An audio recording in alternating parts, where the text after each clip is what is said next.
গরম জলে নুন আর হলুদ দিয়ে সিদ্ধ করতে বসানো হয়েছে 5 মিনিট মতো, যাতে ওর মধ্যে যে নোংরা ব্যাপারটা থাকে সেটা বেরিয়ে যায়। কুচি করে রেখেছি আদা, রসুন, পেঁয়াজ, ওগুলোকে একটু বেটে নেবো শিলে। বেটানো হয়ে গেছে, তারপরে এবার ঠান্ডা জল দিয়ে ভালো করে এটা ধুয়ে নিতে হচ্ছে, নাহলে সে যে একটা কালো কালো ভাব থাকে না, তাহলে ওটা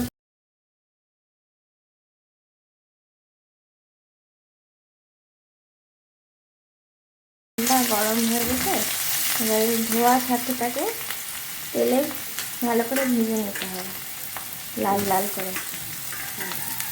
ছাতুটা লাল লাল করে ভাজা হয়ে গেছে, প্লাস তেলও ছেড়ে দিয়েছে। এবার ওটাকে তুলে নিতে হবে।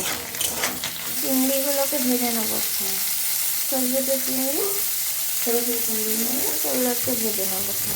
কড়াইতে তেল গরম হয়ে গেলে বেটে রাখা আদা, রসুন আর পেঁয়াজটা ওটা দিয়ে দিলাম, সাথে টমেটো কুচি আর হচ্ছে ধনে পাতা কুচি দিয়ে ভালো করে এটাকে মশলাটা কষে নিতে হবে। স্বাদ মতো নুনও দিয়ে দিলাম, একটু মিষ্টি ভাবের জন্য অল্প আমরা জাগরি পাউডার মানে গুড় পাউডার ইউজ করি, কারণ আমরা চিনিটা অতটা ইউজ করি না, অ্যাভয়েড করে চলি।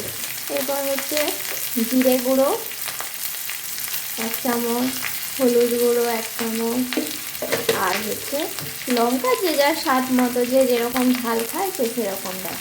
আর এটা হচ্ছে কি গোমা, এটা হচ্ছে গরম মশলা, এটা গরম মশলা দিয়ে দিল। জল দিয়ে ভালো করে ওটাকে মিশিয়ে নিতে হবে, আর মশলাটা ভালো করে যাতে কষা হয় ওইটা দেখতে হবে আর কি।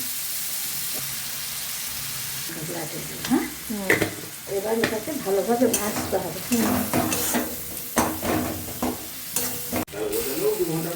একটু জল দিয়ে দিলাম অল্প,